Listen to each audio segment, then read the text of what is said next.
berri oo yawmul qiyaama in aysan ka dambayn baad u moodaa xayala hadii maanta aad fayowdahay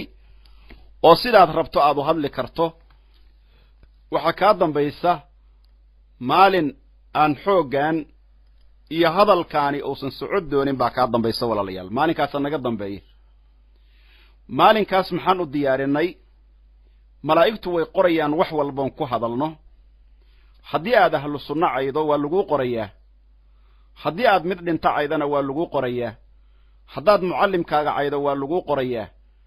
haddii aad sheekhaga aydo waa lagu qorayaa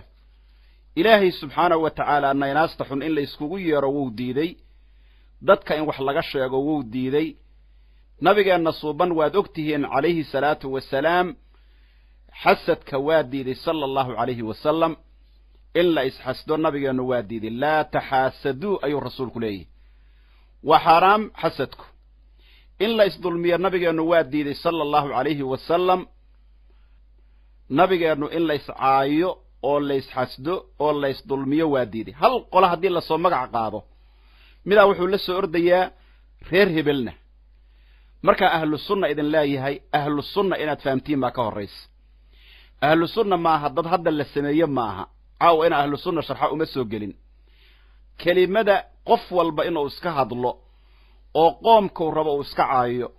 oo qofku rabo uu iska gaalaysiyo oo haddana uu qoslo waad fayowdahay iska qosol carabkaagu waa qoyan yahay iska qosol caawa xoog baad leedahay warbiyaha aad cabaydiyaa ku siiyey carabka aad ku hadlayso yaa ku siiyey xibnaha aad ku hadlayso iyo qosolka aad qahqahleedayaa ku siiyey soo ma ogid in maalin ilaahay kula xisaabtami doono subxaanahu wa ta'aala soo ma ogid garbahaaga in ay malaa'ig saaran tahay walaalkeeyo soo ma ogid ilaahay aayad qur'aan ah oo ku jirta suuratu qaaf ilaahay inuu leeyahay ma yalfidu min qawlin illa ladayhi raqibun atid qofku hadal kuma dhawaaqo illaa hadduu qowl ku dhawaaqaba labadii agtiisa waxaa ku sugan oo garbihiisa saaran malaga leeyahay raqiib atid garabka midig buu ka saaran yahay wax kasto sameeyay wuu ku qorayaa garabka bidixna wuu ka saaran yahay raqiib iyo atid baa naga jooga oo wax kasto oo ku hadalno noo qoraya marka maalinkaas baa naga dambeeya ahbaabi fillah ilaahay subxaanahu wa ta'aala la soo hortaajinayo haddii aan maanta qosol iyo dembi isku darno haddii aan iscayno ahlu sunna adiga ah oo ruux walba oo sunnada nabiga ku daydaba ah ha igu qasbin ama ha macnaha la soo boodin al-shabaab ka waran iyo al-xisb al-islaam ka waran iyo al-i'tisaam ka waran iyo salafiya ka waran iyo khawaarij ka waran iyo mu'tazila ka waran iyo mushabbiha ka waran iyo raafida ka waran iyo ahlu sunna markaan ku iraado macnaheedu waxa weeye as-sunnatu ma sanna sayyiduna muhammad sallallahu alayhi wasallam wal jama'atu al-muslimin wa jama'ati musliminta oo raacay majtama'at alayhi al-a'immatu al-mujtahidin marka qof walba oo ku socda wadadii rasuulkeena suuban alayhi salatu wasalaam oo ku socda wadadii asxaabta nabigeena oo ku socda wadadii taabiciinta oo ku socda wadadii salafus saalix oo ku socda wadadii ilaahay oo jideeyo nabigeenu oo yiri markii aayada quraanka oo akhrinayay wa anna hadha sirati mustaqima fattabi'uhu wa la tattabi'us subula wadadii mustaqimka ahayd waa wadada lagu duceysto marka xataa la tukanayo oo ku jirta faatixada ihdinas siratal mustaqima siratal ladina an'amta alayhim wa macnaha siratul anbiya wa siratus salihin wa siratus shuhada wa siratus siddiqin wadada intaasoo ummadood ay mareen oo anbiyada ilaahay ay mareen oo ay mareen shuhadadii shahiidoobay oo ay mareen saalixiintii oo dhan oo ay mareen siddiqiintii oo dhan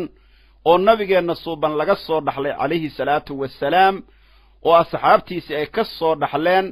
oo ku socoto al-firqatu naajiya allah nagu dare qofkii ku socda oo aaminsan huwa min ahli sunnati wal jamaa wuxuu ku jira ahlu sunna wal jamaa buu ku jira idan markii aan iraahdo dadka wanaagsan oo magaca le markii la soo hadal qaado hal soo boodin inaad dad caydo ama dad aad waxa weeye aad ku cadaysato caydooda ha la soo boodi ma kuu bannaanay aniga ha caynin ma ii bannaanay adiga ku cayn mayo ma kuu bannaanay muslimka ha caynin adiga horta magacaaga muslima walaalayaal bal muslim caawa fasira muslim maxaa la yidhaahdaa muslim waa qof hoggaansamay islaam macnaha la yidhaha maxaa la yidhahdaa islaam ma huwa alislaam alislaam alinqiyaadu lima jaa'a bihi nabiyuna muxamed sala allahu calayhi wasalam islaamku waa u hoggaansamid nabi moxamed diintiina la kugu soo dhiibay loo hoggaansamo xadiis waxaa jira nabigeenna suubani ou leeyahay sala allahu calayhi wasalam almuslimu man salima almuslimuuna min lisaanihi wa yadihi muslim waxaa la yidhaahdaa qofka ay ka nabad galaan dadka muslimiinta ah gacantiisa ay ka nabad galaan ma ka nabad galeen dadka caawa oo dhan magacooda aad la soo ordaysiin gacantooda ma laga nabad galaa qofka maalin walba ummadda qaraxa u dhigaya ma laga nabad galay qofka maalin walba ummadda macno darro ku jeedlaya ma laga nabad galay qofka maalin walba ummadda macno darro ku biraynaya ma laga nabad galay dadkii iyo salaad subax ka soo baxay baa la dilayaa yaa baneeyey jumcow ka soo baxay baa lagu leeyahay waa la dilayaa yaa baneeyey war ilaahay aan ka baqno walaalayaal mikrofon baa la soo qabsanayaa aayad qur'aan baa qalad loo akhrinayaa xadiiskii nabiga inta qaar laga bilaabo af Soomaali ummadda loo akhriyo baa caawo dhan qosol baa qolka waqtiga dadka looga luminaya war ilaahi idin abuurtay dhammaanteen ilaahay aan ka baqno walaalayaal aayadan qur'aanka ah oo mawduuciga caawa aan ku bilaabayo ilaahay subxaanahu wa ta'aala wuxuu na leeyahay yaa ayyuhalladina aamanu war kuwa ilaah iyo rasuul rumeeyo yaadaasu xagga naxwada waa xarfu nido dadka loo nidaynayo ma ku jirtaa oo ilaahay dadka ahlul iimaanka u nidaynaya ahlul iimaan ma kamidnaha walaalayaal ma ku jirna horta marka hore dadka muslimka ah oo nabi maxamed markuu muslimka tilmaamayo oo yiri al muslimu man salima al muslimuna min lisani ma laga nabad galay oo muslim ma tahay muslim haddii aad tahay dadka maxaad u caynaysaa ma laga nabad galo dadka maxaad u dhibaataynaysaa ma banaana qofka muslimka in la dhibo yaa kuu baneeyey deriskaagii hadduu yahay haddii uu qof kale yahay haddii uu qof kasta oo muslima in la dhibo ma banaana nabigeena calayhi salaatu wasalaam kullu lmuslim cala almuslimi xaraamun damuhu maaluhu wa cirduhu buu nabigu leeyahy calayhi salaatu wasalaam in uu qofka muslimkaa qofka kaleeto xaaraam ay ka tahay maalkiisa in uu qaato dhiiggiisa inuu daadiyo sharaftiisa inuu meel uga dhaco ilaahay aan ka baqna walaalayaal annagii nafteenni intaanan qolka soo gashay ayaa isnabadgeli weynay 10 daqiiqoon idin dhegaysanaya waxa yeeraya kii mikrofonka soo qabsadaaba kan kale waa ka daran yahay balkan muxuu dhihi doonaa markaad tiraahdo kii hore kan dambaaba ka sii daranba war inteenaan baa qofkii muslimahoo noo soo galaahay halka saacadoo dhegaysto qiyaamada dembi buuba ka qaadayaaba qiyaamada dembiyuuba ka qaadaya dhegihiisa waxa ku dhacayuuba dembi ka qaadaya maxaaba la dhegaystaaba dad waxay ku hadlayaan iyo cayda ka baxaysa iyo xanta ka baxaysa iyo dadka siday u gaalaysiinayaan iyo siday u dacaayidaynayaan nimaaba dacaayadii ku gabayuuba ka dhigayba dad cayadiisooba inta soo xafiday buu ku gabayaa ilaahayna quraankiisa wuxuu nagu leeyahay yaa ayyuhalladina aamanuu ittaqullah war dadka ilaah iyo rasuul rumeeyow rabbi ka baqa war walaalayaal rabbi aan ka baqno aayadda quraankaana la hadlaysa ilaahay aan ka baqno magac walba lahaada intiina qolka ku jirta iyo naftaydaba malaa'igta ilaah baa na wehelisa dhulkaas qiyaamada wuu noo marakacaya sida nabigeenu noo sheegay calayhi salaatu wasalaam waxaa naga dambaysa maalinka ilaahay oo yiri yawma idin tuhaddithu akhbaaraha bianna rabbaka awxaalaha ilaahay baa dhulkan u waxyoonaya markaabay maalinta qiyaamo sheegi doontaa korkeeda wixii lagu sameeyey nabigeenu wuxuu yiri calayhi salaatu wasalaam atadruuna ma akhbaaruha ma ogtihiin dhulkaani khabarka oo macnaha ku dhawaaqay ma taqaani buu rasuulku yiri sallallahu alayhi wasallam markaabay asxaabtu dheen Allahu a'lam wa rasuuluhu nabigu wuxuu yiri calayhi salaatu wasalaam dhulkaani waa in ay ku marakacdo adoon walba iyo gabar walba adoona dusheeda waxay ku sameeyday caaw haddii aan dadka cayno oon dambowno oon gaalaysiino hadalka aan ku hadalno malaa'igtu waa naga qoraysaa kitaabkeena maalinta qiyaamo marka la soo kala bixiyo waa ku qorantay hal ogaado caawa afkeena inta ka soo baxday waa ku qorantay hal ogaado wanaag hadday tahayna way ku qoran tahay xumaan hadday tahayna waa ku qoranta hebel baan taageeri jiray meel ha ka saarto hebel baan gaalaysii jiray ku fako qiyaamada la soo taajinaya walaalayaal nafteena aan u turanno cidna yaanan u turan annagu qof aan cayda wax uga qaadi karna male qofkaad caydo waan ogaan doonaa nabigeenu wuxuu noo sheegay maalinta qiyaamo ajir baa u kordhaya dembigiisiba inta la soo qaadaa dusha laga saaraya asagana waxa u siyaadaya ajir baa u kordhaya weeyaan walaalayaal waan iswaaninaynaa waxaan isku waaninaynaa aayadan quraanka ilaahay leeyahay ittaqullah ilaahay ka cabsada ilaahay wuxuu hadana inta ku sii daray wal tanzur nafsu ma qaddamat liqadin nafiha fiirido biri oo yawmul qiyaamaha waxay u hormarisay war qiyaamadu waa biri waxa laga yaabaa inteenaan qofood oo qof walbaahi markuu makrofanka qabsado wuxuu rabo oo ku hadlayo sida u jiifto nafta in looga qaado ee la yiraahdo war ninkii hebelahay ama gabadhii hebelahay xagee aaday caaway macnaha baris waaba dhimatayba haye waayahay adigoo sidaas markii nafta laga qaado oo dambiga aan ka tooba keenin ilaahay maxaad la hortagaysaa wattaqullaha inna allaha khabiirun bima ta'malun ilaahay subhanahu wa ta'ala sidaa buu leeyahay ilaahay subhanahu wa ta'ala wax kastoon samaynayna wuu u jeedaa khabiir buuna ku yahay ilaahay aan ka baqno carabkeenu wax kasto oo uga dhawaaqayna waana loo qorayaa ilaahay aan ka baqno kelimada ilaahay aan ka baqno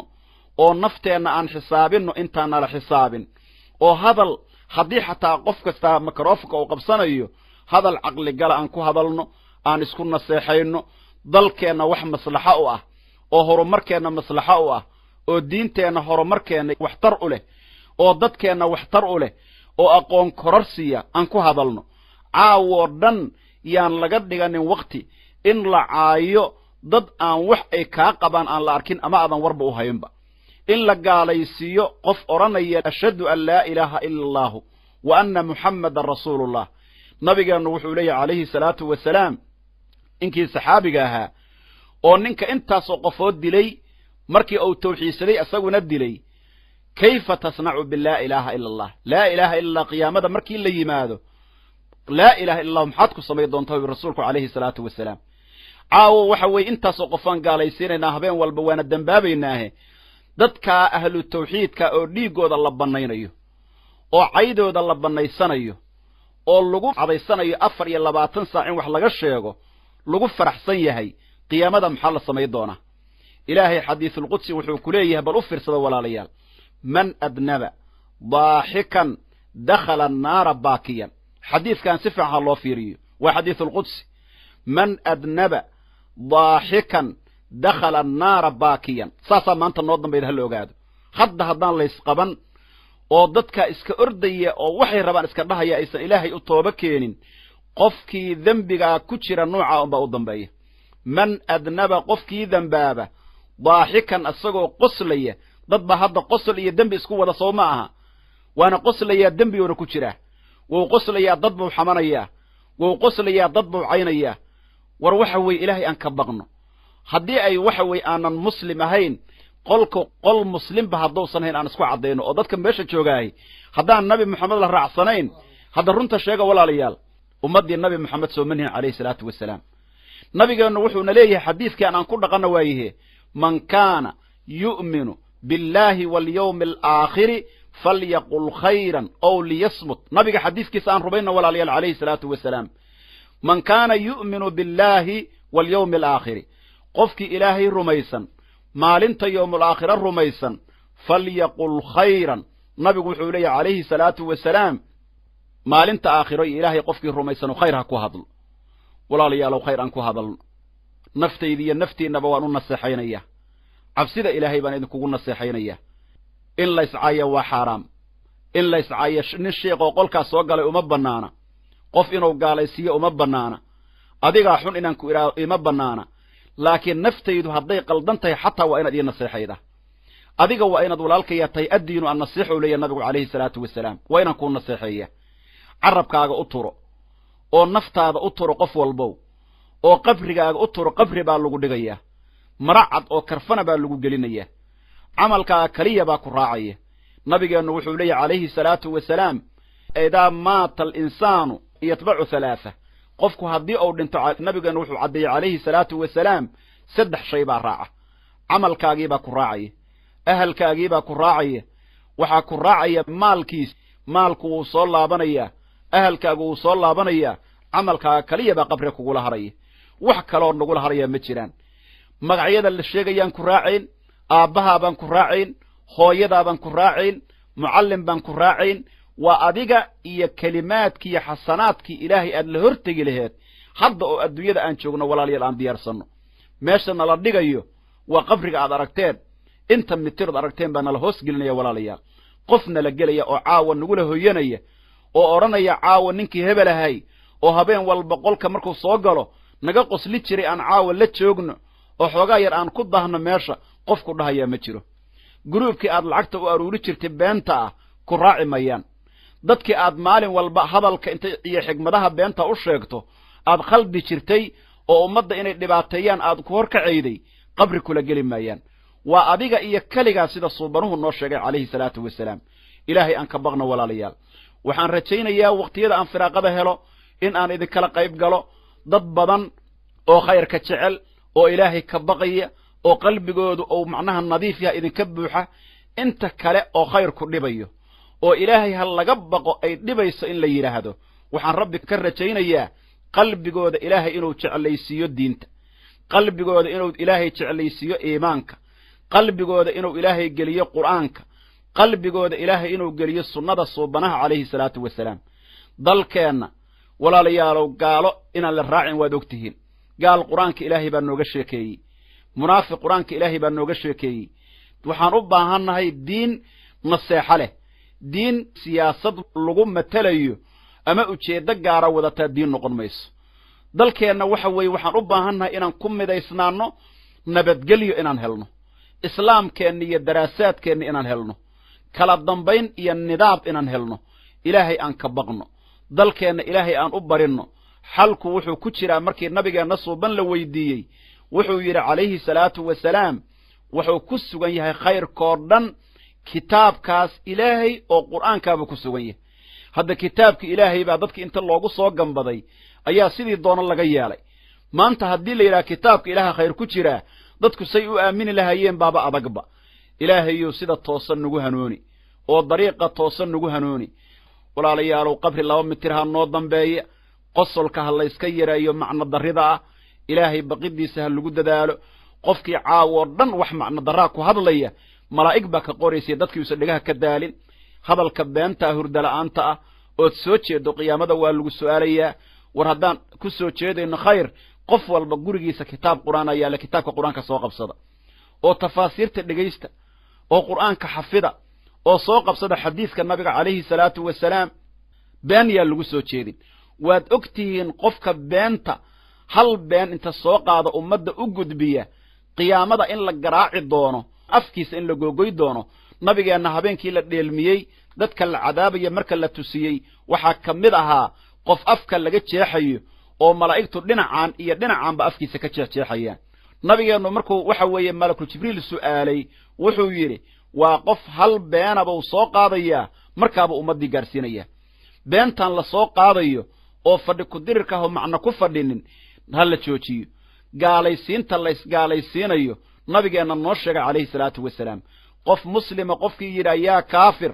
ow yaa caduwallah haddii uusan gaal ahayn adigaa diinta uga baxaysid nabigaa noo sheegay calayhi salaatu wasalaam annaga nafteenna neeftaa naga soo baxaysa malaa'igtu way noo qorayaan qiyaamadaana ilaahay nala soo hortaajinaya wixii aan ku hadalno oo afkeenna ka soo baxa meel bay noo yaallin kitaabkeennii horta marka nala ka soo dhigo oo nala yidhaahdo iqra' kitaabaka kafaa binafsika alyawma calayka xasiiban war kitaabkaagii aqri asaga ayaa maanta xisaabkuugu filani oo ilaahay nala hortaajiyo kitaabkeennii haddii dembi nooga buuxo ka warrama cay hadday nooga buuxdo ka warrama xan hadday nooga buuxdo ka warrama gaalaysiin hadday nooga buuxdo ka warrama nabigeennu wuxuu noo sheegay calayhi salaatu wasalaam xanta markuu ka hadlayey dikruka akhaaka bimaa yakrah xantu in ay tahay qofka walaalkaa wax uu nacayo markaad ku tilmaanto waa xantana waxaad og tihiin walaalayaal in qur'aanka ilaahay ku tamhiiliyey ama ku tilmaamay adiga oo cunaya walaalkaa hilibkiisa isagoo mayda ayuxibbu axadukum an ya'kula laxma akhiihi mayita ma jecel yahay midkiin walaalkiisoo mayda hilibkiisa inuu cuno bal qofkeen naga mid ahoo jecel walaalayaal walaalkaa oo meydahoo meeshaa yaalla hilibkiisa inaad cunto yaa jecel qof naga mid ahoo jecel lama arko wakadaalika haddii aad qof xamato ood xan caawoo dhan daldalayso ogow walaalkaa hilibkiisaad cunaysaa isagoo meyda bay la mid tahay sidaasuu nabiga qur-aanka ilahay ku matalaya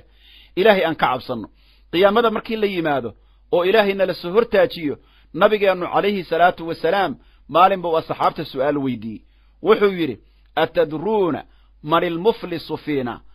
ma taqaanin qofka mufliska oo cayrta loo yaqaano waxba haysanin markaabay dhaheen qofka mufliska la yidhaahdo waxaan u naqaan qof aan dirham iyo diinaar lahayn nabigu wuxuu yidhi calayhi salaatu wasalaam qofka mufliska ah oo ummaddayda ka mid a waa qofka qiyaamada yimaada isagoo qofkaan caayi oo midkaan dhiiggiisa daadiyey oo midkaan xoolihiisa qaatay qiyaamada markii aad soo istaagto oo waxa weeye dembigii iyo intaasoo dembi ood ummaddan ka gashay xasanaadkii yarka hood samaysatay salaaddii aad tukatay soonkii aad soontay baa la qaadayaa markaaba iyaga la siinaya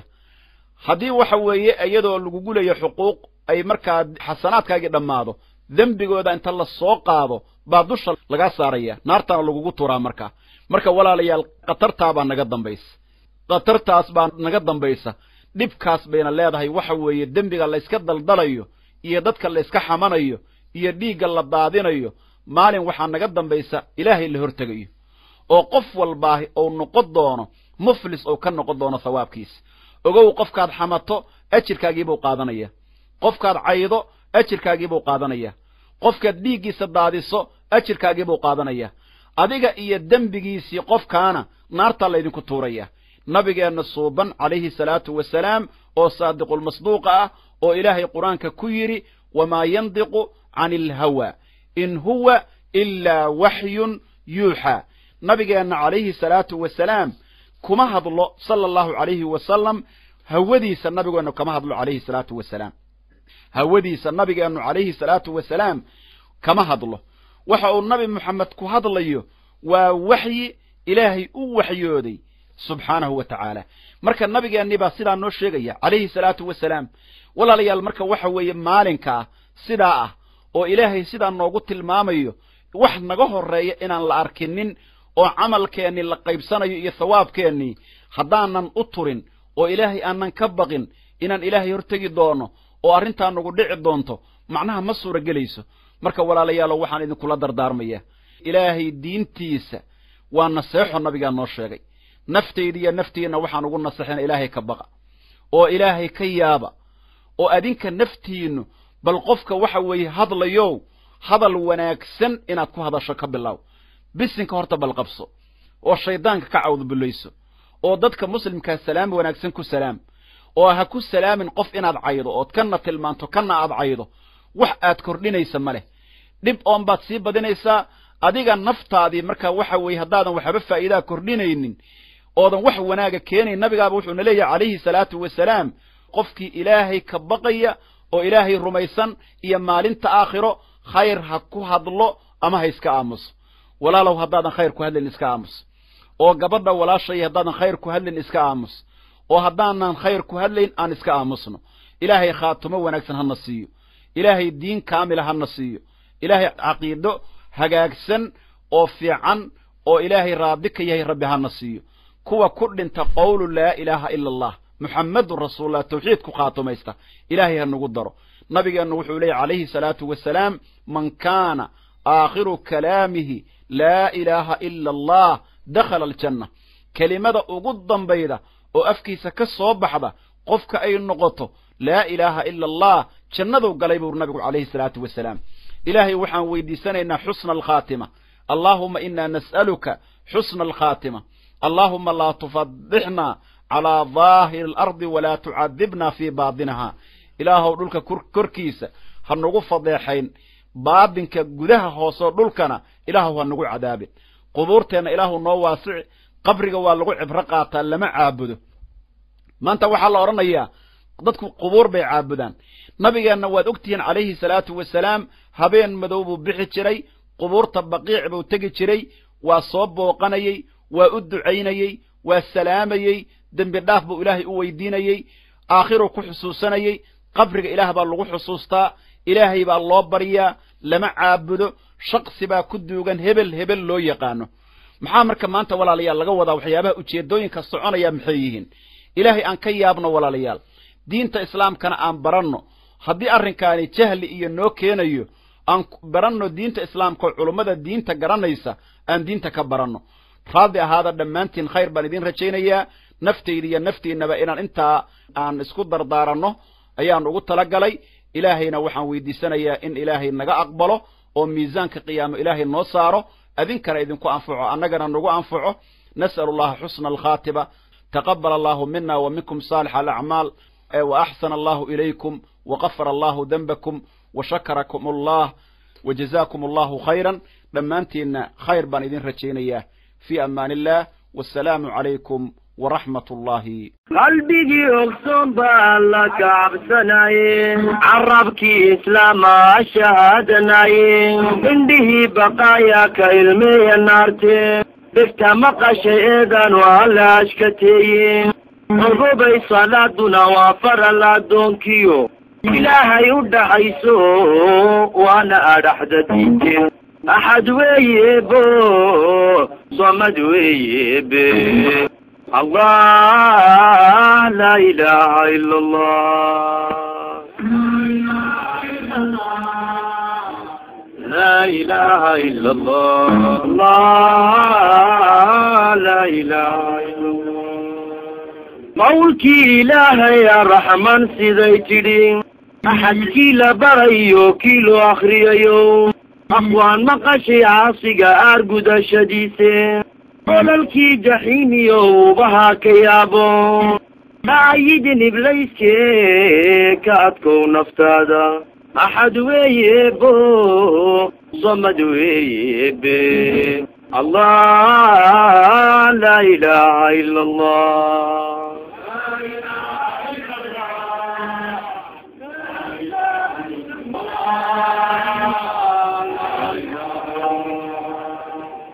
ما قل أرواح يا مركي رسولكم جهادا ديداكو قارسنايو إنو سيجو آيها حديبوكو قادو اهلو ناركو وونا بروحي إسلامي بدا لعنكنا قل أعودوا وعلقات كاداي وإركد رسولك أحد ويبو صمد ويبي الله لا إله إلا الله لا إله إلا الله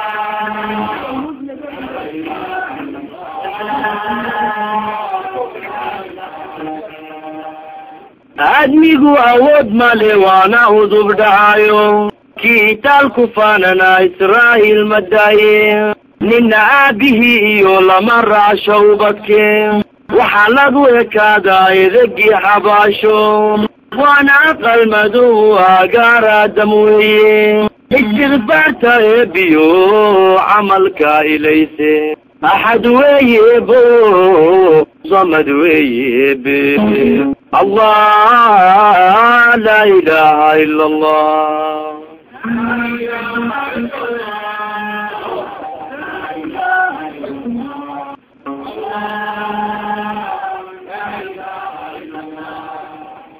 insigiyoo jinkow maqal wuxuu yidhi ilaahay